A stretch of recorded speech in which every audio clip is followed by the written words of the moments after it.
There is a voice in your head that has been speaking to you your entire life. Sometimes it gives you good advice, but it also judges you, doubts you, and sometimes even destroys you. Most people go on autopilot their whole lives without even realizing this. Have you ever thought that voice is not you? Most people go through their entire lives believing every thought they hear is themselves without questioning it. They think, this is just me. But what if your thoughts are not your identity, but something you've learned to listen to, like a radio that keeps broadcasting? And what if the real you is something much quieter? Philosophers didn't just think about this. Some of them were actually disturbed by it. Marcus Aurelius, one of the most powerful men in history, wrote something strange in his private journal. You have power over your mind, not over outside events. Think about it. An emperor who controlled armies, nations, entire civilizations. A symbol at his time of ultimate power and control. Yet he understood that the inner world is the place we all must truly conquer. That your thoughts do not define you, but how you react to them. And outside events are out of your reach. Centuries later, a man called Eckhart Tolle was on the edge of ending his life.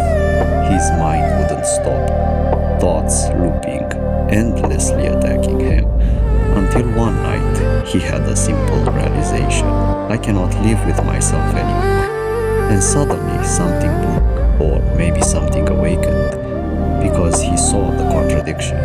If he cannot live with himself, who are the two, the one suffering and the one observing it?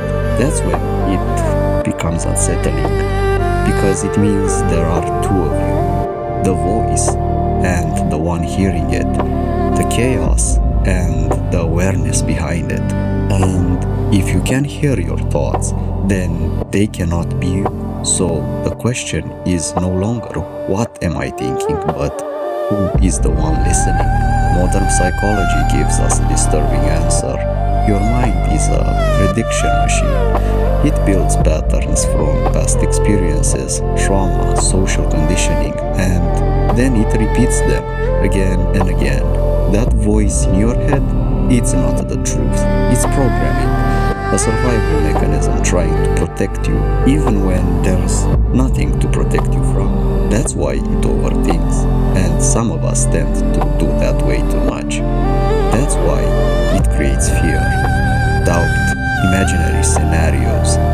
Not because they're real, but because your brain is wired to anticipate danger. And in the modern world, it never turns off. So the voice gets louder, more chaotic, more convincing, until you start believing it, until you think, this is who I am. But even the Bible and Jesus repeat over and over again, do not fear or be afraid, which brings us to asking, what if you were never meant to be controlled by that voice?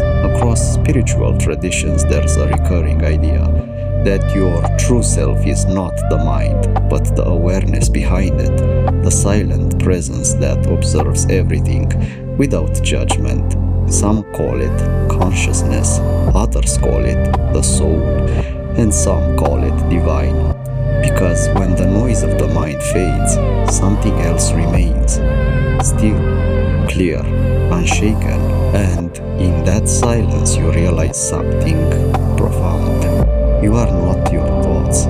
You are the one who sees them, and once you see that, you are no longer controlled by them. You're free, and maybe the voice in your head was never meant to be followed all the time, only understood and integrated, because if you think about it, you truly awaken when you realize you are both the actor, the director, and the spectator in your own life.